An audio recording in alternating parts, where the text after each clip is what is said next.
Ini adalah rahasia tengah malam. Beranikah kau mendengarnya?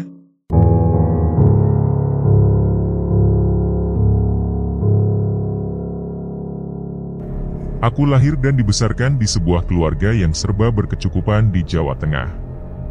Sejak kecil, aku selalu menjadi pusat perhatian teman-teman sebayaku. Mereka menyayangiku bukan hanya karena kepribadianku, tetapi juga karena rumah kami memiliki berbagai fasilitas yang jarang dimiliki orang lain di kampung. Pada akhir tahun 1980-an, saat aku masih duduk di bangku sekolah dasar, rumah orang tuaku adalah salah satu yang paling megah di lingkungan kami. Ayah juga merupakan salah satu dari 3 pemilik televisi di desa kami. Sebuah barang mewah yang membuat rumah kami sering menjadi tempat berkumpulnya tetangga. Halaman rumah yang luas seringkali digunakan untuk menjemur padi, tetapi bagi kami anak-anak, itu adalah taman bermain yang penuh kenangan. Aku sering mentraktir teman-teman saat bermain, baik ketika kami bermain sepak bola maupun kasti. Biasanya, aku adalah pemilik bola, sesuatu yang membuatku semakin dihormati oleh mereka.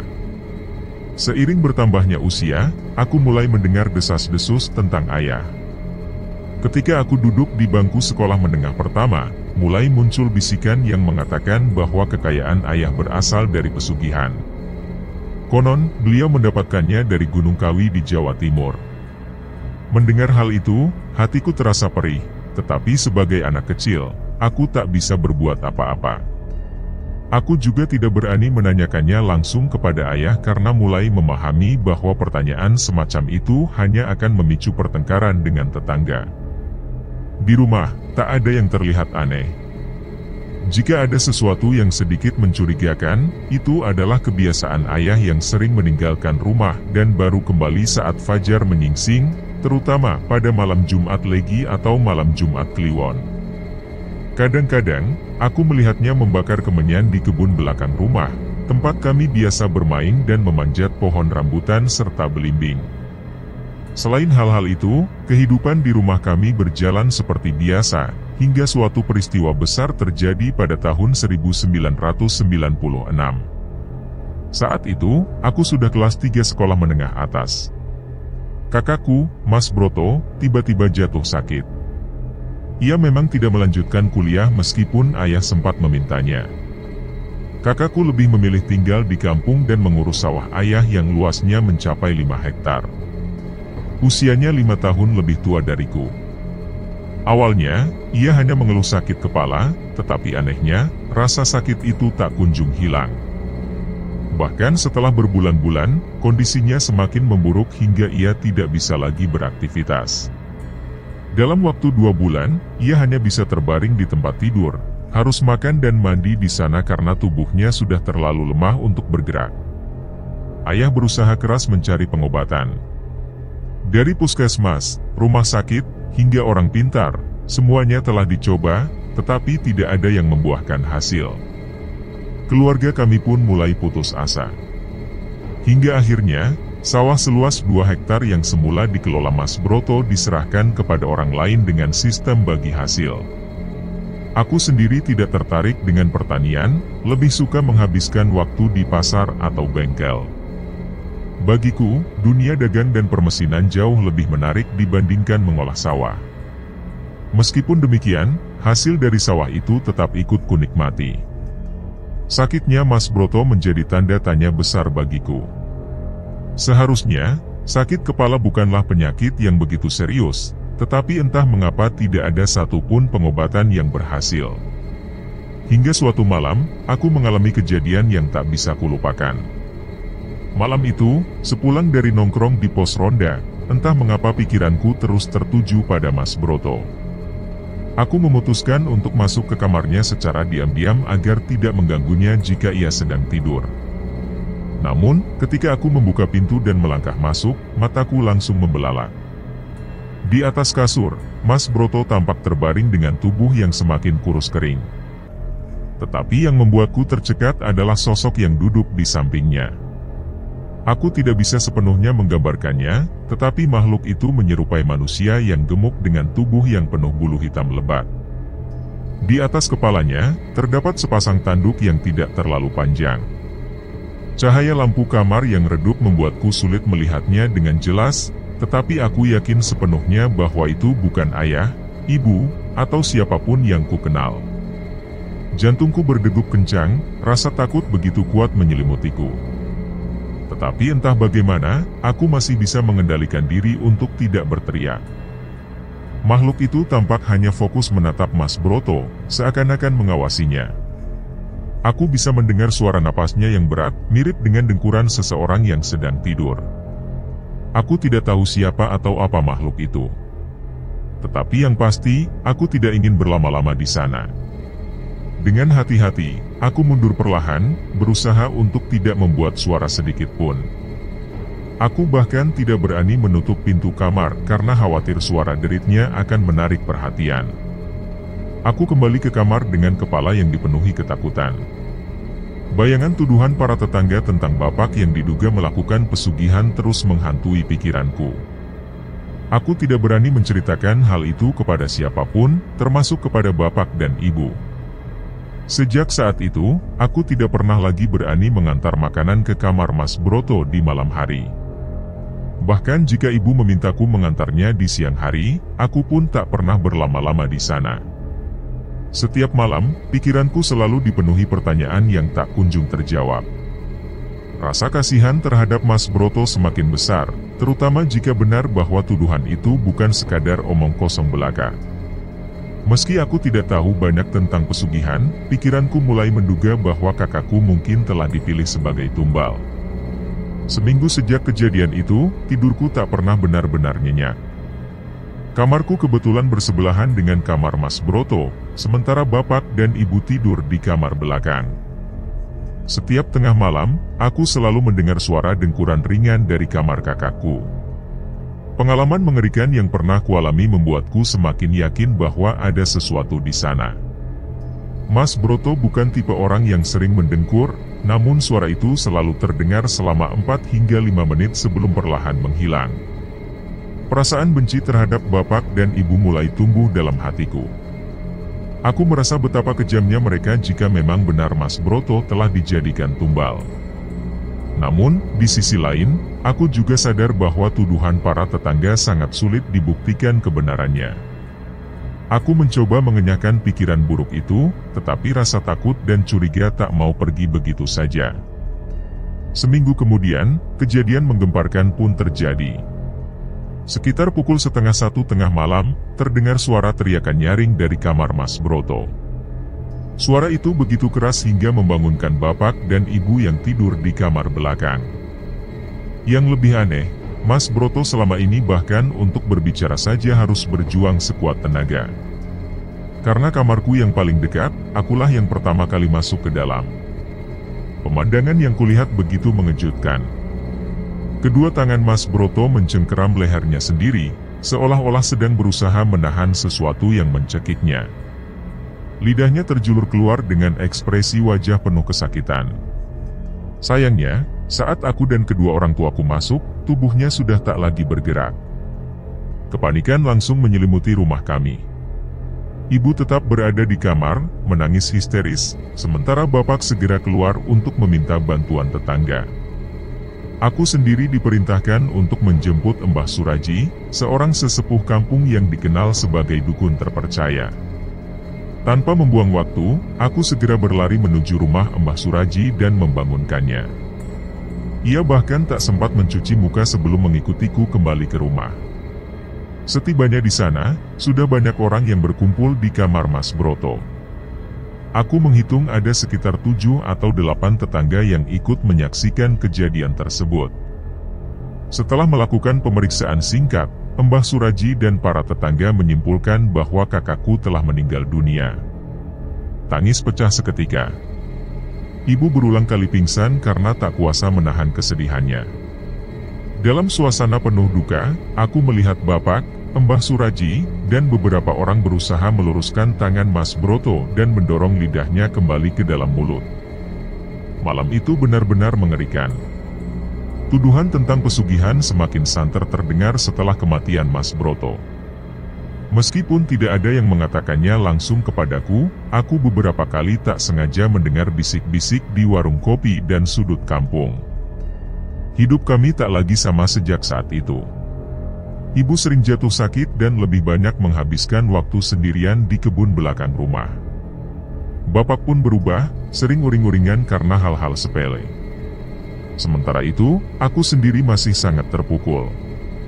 Walaupun kami jarang bercengkerama sejak Mas Broto sakit, dia tetaplah kakakku, satu-satunya saudara kandungku. Dulu, dia yang mengajariku naik sepeda, mengantarku ke sekolah, dan membuatkan layang-layang setiap musim layangan tiba. Sejak saat itu, rumah besar yang kami tinggali terasa begitu sepi. Meski dipenuhi kesedihan, aku merasakan sesuatu yang aneh, rumah justru terasa lebih aman. Tidak ada lagi suara-suara ganjil dari kamar Mas Broto, tidak ada lagi penampakan yang membuat bulu kuduk meremang. Namun, ketenangan itu hanya berlangsung sementara. Semuanya berubah sejak malam ke-40 setelah kematian kakakku. Malam itu, suara aneh kembali terdengar dari kamar Mas Broto. Kali ini bukan lagi dengkuran yang kuduga berasal dari makhluk gaib, melainkan suara raungan memilukan. Seperti seseorang yang sedang menahan rasa sakit yang luar biasa. Aku tak berani memeriksa ke sana. Yang lebih mengherankan, bapak dan ibu seolah tidak mendengar apa-apa. Mereka tetap terlelap, sementara di telingaku suara itu begitu jelas, seperti berasal dari balik dinding kamarku sendiri. Aku hanya mampu bertahan dalam ketakutan selama 3 malam. Setelah itu, aku memutuskan untuk meminta Cahyo, sahabat sekaligus tetanggaku, untuk menemani tidur di kamarku setiap malam. Syukurlah, dia bersedia. Setidaknya, aku tidak perlu lagi menghadapi semua ini sendirian. Keanehan kembali terjadi pada suatu malam. Saat aku dan Cahyo sedang mengobrol di dalam kamar tentang sepeda motor, telingaku menangkap suara yang sama dari kamar sebelah.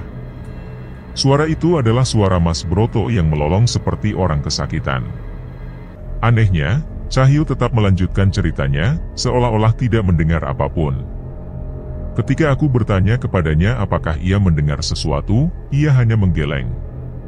Aku pun langsung mengalihkan topik pembicaraan karena akhirnya aku sampai pada satu kesimpulan, akulah satu-satunya orang yang bisa mendengar suara teriakan almarhum Mas Broto, dan aku tak memahami alasannya.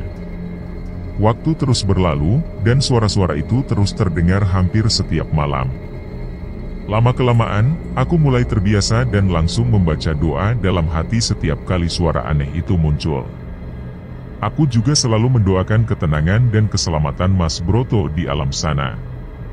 Sementara itu, cerita tentang pesugihan hanya menggantung di benakku tanpa berani kutanyakan kepada siapapun. Kejadian ini berlangsung selama 3 atau 4 bulan, dan setelah itu, suara-suara aneh itu menghilang. Namun, Cahyo tetap kuminta untuk menemani tidur setiap malam karena aku sudah terbiasa dan tak nyaman tidur sendirian. Waktu pun bergulir, dan hubungan kami semakin dekat. Aku sering mengajak Cahyo berjalan-jalan ke pasar atau bengkel untuk mengunjungi teman-teman yang memiliki usaha. Dari Cahyo pula aku akhirnya mengenal Fitri, seorang gadis manis dari desa sebelah.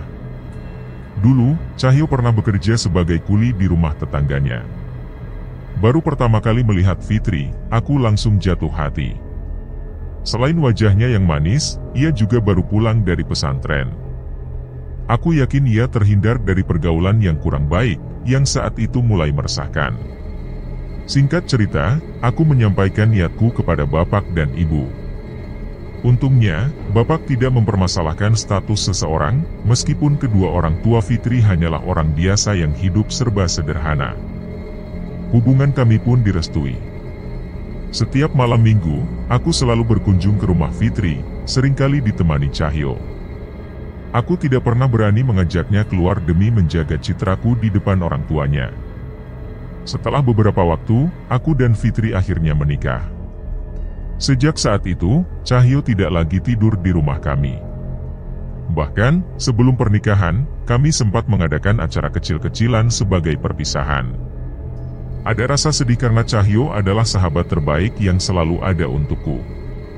waktu terus berjalan, dan aku merasakan kebahagiaan luar biasa.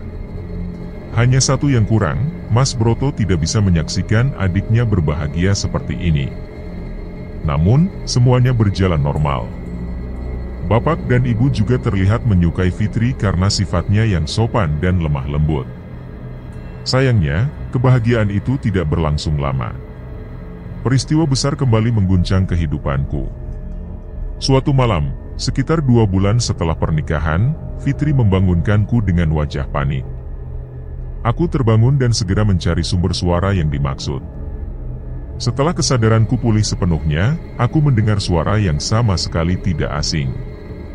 Itu adalah suara tarikan napas yang mirip dengan suara dengkuran. Spontan, otakku mengingat kejadian 2 tahun lalu sebelum Mas Broto meninggal. Suara itu adalah suara makhluk mengerikan yang pernah kulihat duduk di sebelah kasurnya. Kekhawatiran langsung menyergap benakku. Aku memang tidak pernah bercerita kepada Fitri tentang hal ini, selain fakta bahwa kakakku sudah meninggal lebih dari 2 tahun yang lalu. Seperti dulu, kejadian ini berlangsung selama beberapa menit. Aku pun teringat sesuatu yang membuatku semakin heran. Dulu, Cahyo tidak pernah mendengar suara-suara aneh itu, meskipun ia sering tidur di rumah. Namun, malam ini, istriku bisa mendengarnya. Aku bertanya-tanya, apakah ini karena dia sudah menjadi bagian dari keluargaku? Pertanyaan itu terus berputar di otakku tanpa ada jawaban pasti. Aku memeluk Fitri erat dan mencoba meyakinkannya bahwa mungkin itu hanya suara hewan malam yang kebetulan melintas. Namun, Fitri tidak mudah percaya. Ia lalu mengajakku membaca berbagai doa dan zikir. Syukurlah, setelah beberapa saat, suasana kembali tenang, dan kami berdua akhirnya bisa tidur lagi. Keesokan paginya, aku mengantar Fitri ke pasar. Di sana, kami bertemu dengan Cahyo yang sedang mengantar ibunya. Fitri dan ibu Cahyo tampak asyik mengobrol, sementara aku dan Cahyo memutuskan untuk duduk di warung kecil dekat gerbang masuk pasar. Kami bercanda dan bersenda gurau untuk beberapa saat. Aku bahkan sempat menyarankan Cahyo untuk segera mencari pasangan, yang ia tanggapi dengan senyum-senyum tak jelas. Tiba-tiba, Fitri dan ibu Cahyo berlari ke arah kami dengan wajah panik. Mereka membawa kabar mengejutkan. Salah satu tetangga mencariku dan memberitahu bahwa bapak baru saja meninggal dunia. Tanpa berpikir panjang, aku dan Fitri segera bergegas pulang. Sesampainya di rumah, pemandangan yang begitu memilukan menyambutku. Ibu terduduk di lantai, meratap di samping tubuh bapak yang terbujur kaku. Suara tangisannya memenuhi ruangan, menciptakan suasana yang begitu memilukan. Aku melangkah mendekat, dengan tangan gemetar menyingkap kain yang menutupi tubuh bapak.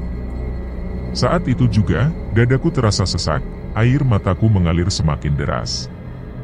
Wajah bapak terlihat seolah menahan kesakitan sebelum menghembuskan napas terakhirnya.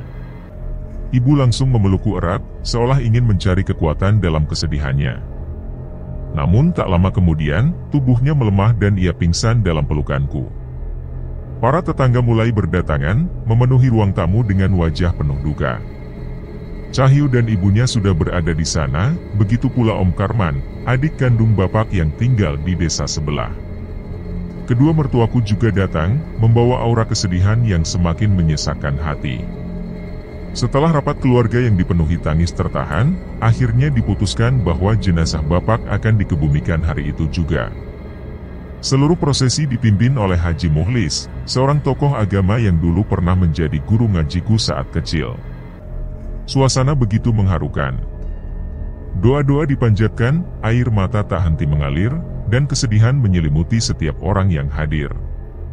Sore harinya, ibu memanggilku ke kamarnya. Wajahnya masih pucat, matanya sembab oleh tangis yang tak kunjung reda. Dengan suara bergetar, ia menyampaikan sesuatu yang membuatku terkejut. Ia memintaku untuk selalu mendoakan bapak, lalu mengisahkan sesuatu yang membuat bulu kuduku meremang. Menurutnya, sebelum bapak meninggal, beliau mengalami kejadian yang serupa dengan Mas Broto.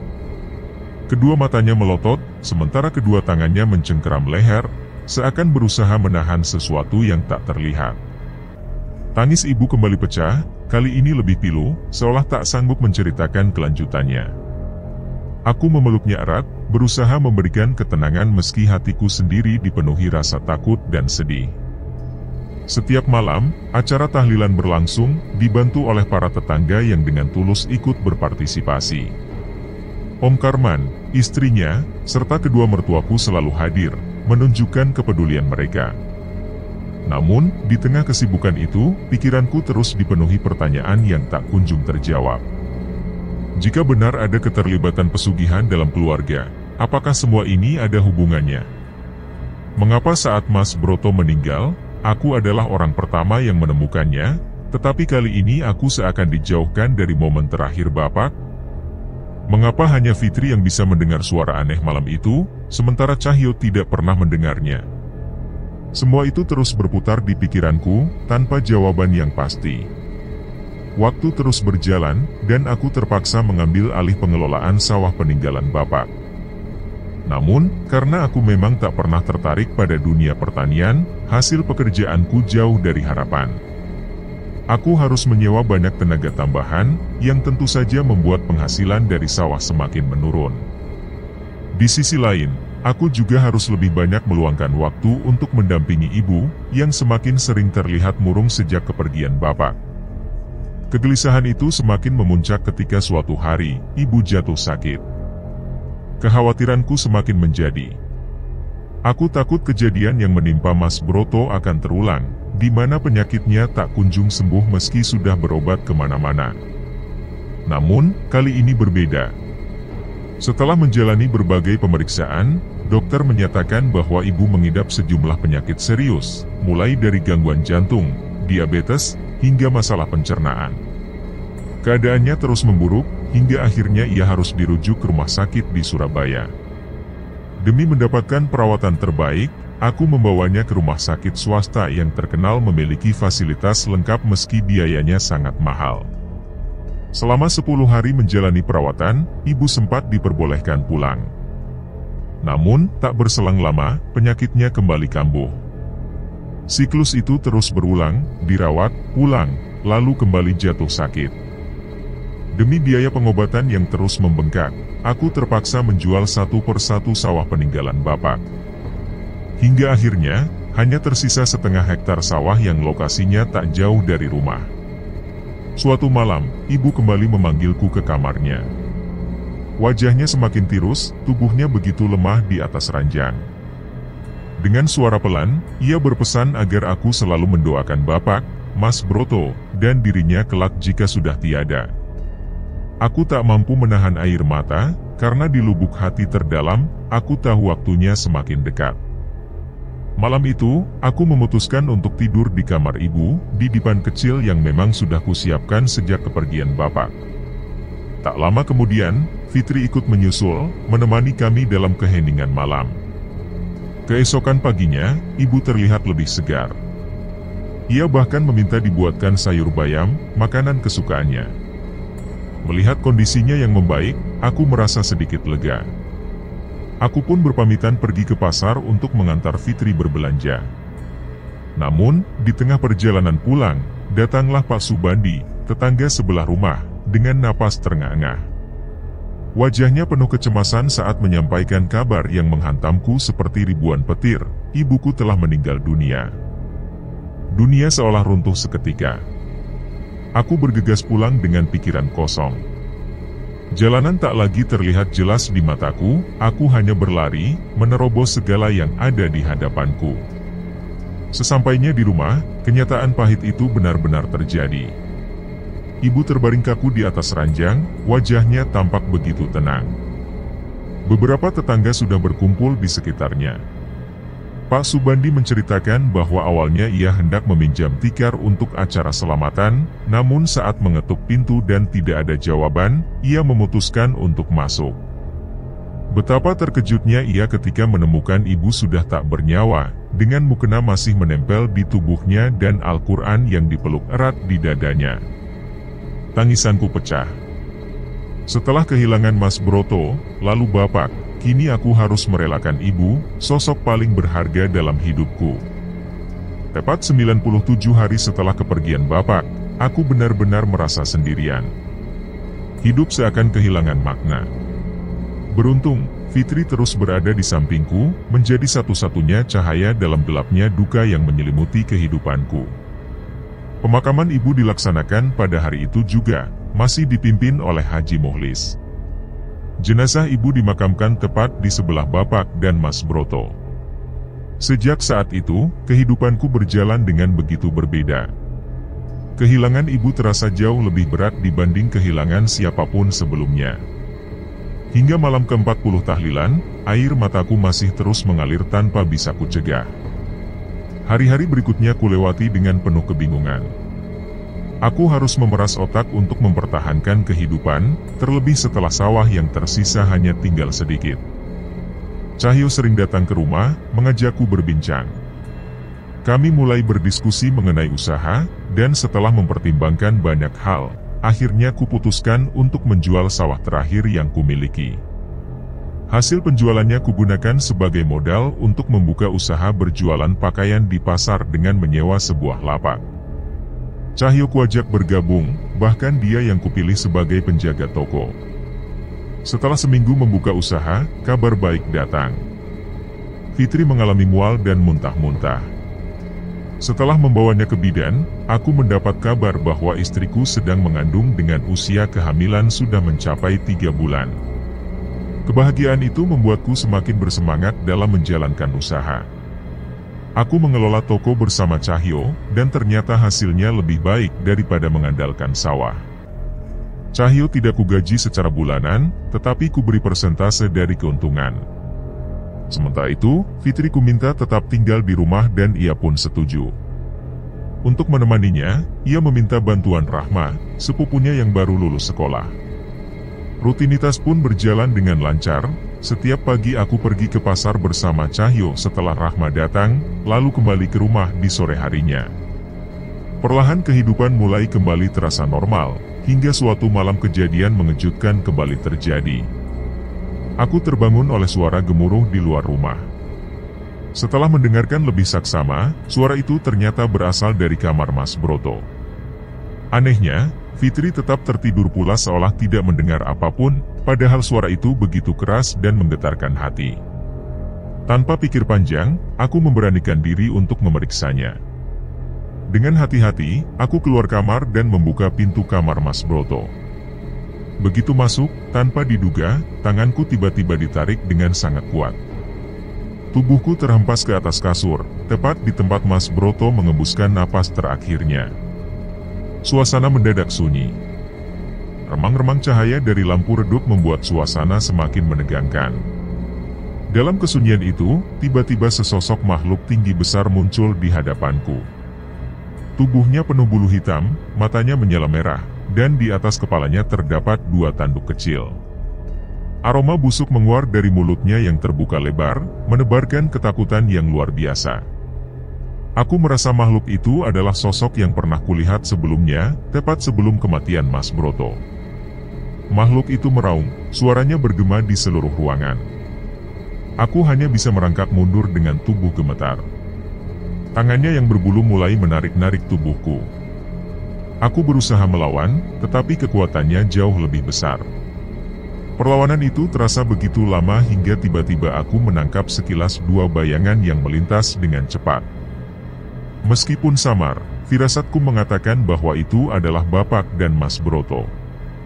Di tengah ketakutan yang mencekam, aku teringat sesuatu. Aku memejamkan mata dan mulai melafalkan ayat kursi berulang kali.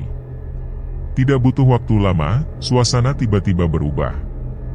Makhluk hitam itu menghilang seketika, meninggalkanku dalam keadaan terengah-engah. Dengan langkah tertatih, aku kembali ke kamar. Fitri masih tertidur pulas, sama sekali tidak mengetahui kejadian yang baru saja kualami. Aku memilih untuk tidak membangunkannya dan membiarkan dia tetap beristirahat. Namun, malam itu aku tidak bisa memejamkan mata lagi hingga azan subuh berkumandang. Keesokan paginya, aku tetap pergi ke pasar seperti biasa. Saat suasana toko sedang sepi, aku menceritakan kejadian semalam kepada Cahyo. Dia tampak terkejut dan langsung menyarankan agar aku menemui Mbah Suraji, seorang dukun sakti yang terkenal di desa kami. Selain itu, Cahyo juga menyarankan agar aku meminta nasihat dari Haji Mukhlis. Setelah mempertimbangkan, akhirnya aku memutuskan untuk menemui Mbah Suraji terlebih dahulu. Aku sengaja tidak memberitahu Fitri tentang hal ini agar dia tidak khawatir. Setibanya di rumah Mbah Suraji, aku menceritakan semua yang terjadi. Aku juga mengakui bahwa selama ini sering mendengar desas-desus tentang bapakku yang diduga melakukan pesugihan. Mbah Suraji menarik napas panjang dan memperingatkanku agar siap mendengar kebenaran yang mungkin tidak akan menyenangkan hatiku. Aku mengangguk, menahan segala kemungkinan buruk yang akan diungkapkan. Menurut Mbah Suraji, bapakku memang telah lama berada dalam pengamatan banyak orang, terutama di kalangan dukun. Dari penerawangan dan informasi yang diperoleh dari sesama dukun, terungkap bahwa bapakku benar-benar menempuh jalan pesugihan di Gunung Kawi.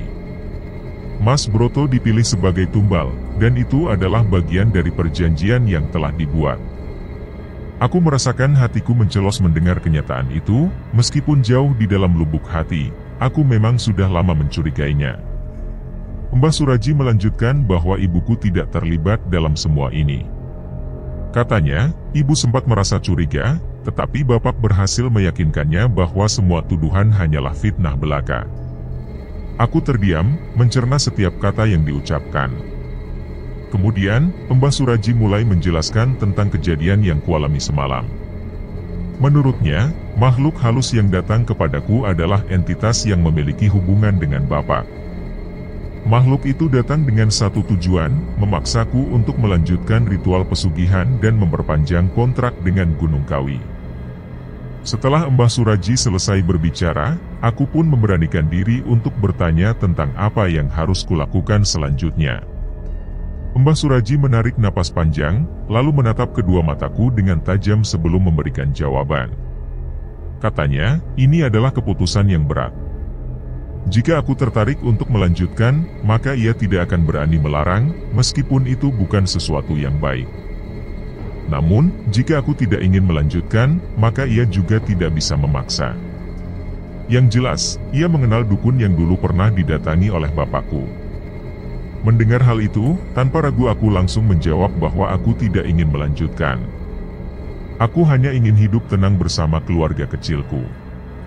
Wajah Mbah Suraji seketika berubah, senyum tipis terukir di bibirnya. Ia kemudian memelukku, seakan memahami beban yang kupikul selama ini. Setelahnya, ia menawarkan secangkir kopi, tetapi dengan halus kutolak karena aku masih memiliki urusan lain. Aku pun berpamitan dan langsung berangkat ke rumah Haji Mukhlis. Setibanya di sana, kulihat beliau sedang duduk di ruang tamu, membaca majalah. Aku menghampirinya, dan beliau segera mempersilakanku duduk. Seperti halnya saat berbicara dengan Mbah Suraji, ku ceritakan semua yang terjadi, termasuk analisis yang diberikan oleh Mbah Suraji mengenai pesugihan yang dijalani oleh Bapak. Namun, jawaban Haji Mukhlis berbeda. Beliau mengatakan bahwa aku tidak seharusnya tenggelam dalam pikiran-pikiran seperti itu. Pertama, tidak baik berprasangka buruk kepada orang tua yang telah meninggal. Kedua, tidak ada yang benar-benar mengetahui kebenarannya selain Yang Maha Kuasa. Menurutnya, manusia hanya bisa menduga-duga. Setelah itu, beliau memberikan beberapa nasihat. Aku diminta untuk selalu lurus dan jujur dalam bekerja. Beliau juga menyarankan agar aku mengadakan acara khataman Al-Quran di rumah sebagai bentuk doa untuk Bapak, Ibu, dan Mas Broto. Acara ini sekaligus bertujuan untuk menghilangkan kecurigaan para tetangga, agar tidak ada lagi gosip yang berkembang. Beliau meminta agar aku menyampaikan bahwa tujuan acara tersebut semata-mata untuk mendoakan mereka agar mendapat ampunan dan ketenangan di alam sana. Setelah mendengar semua nasihatnya yang begitu menyejukkan, aku pun berpamitan dan kembali ke pasar. Kuceritakan semuanya pada Cahyo, dan ia langsung menyatakan kesiapannya untuk membantu acara khataman Al-Quran. Akhirnya, aku memutuskan untuk benar-benar mengadakan acara itu. Ketika berbicara dengan Fitri, istriku, ia menyambut baik rencana tersebut. Sebagai seorang mantan santri, ia sangat setuju karena menurutnya rumah pasti akan lebih tenang dan penuh berkah jika dipenuhi lantunan ayat suci. Singkat cerita, acara hataman Al-Quran pun berlangsung selama seminggu. Alhamdulillah, sejak saat itu, tidak ada lagi gangguan-gangguan aneh yang mengusik keluarga kami. Aku juga merasakan bahwa pekerjaanku di pasar menjadi lebih tenang.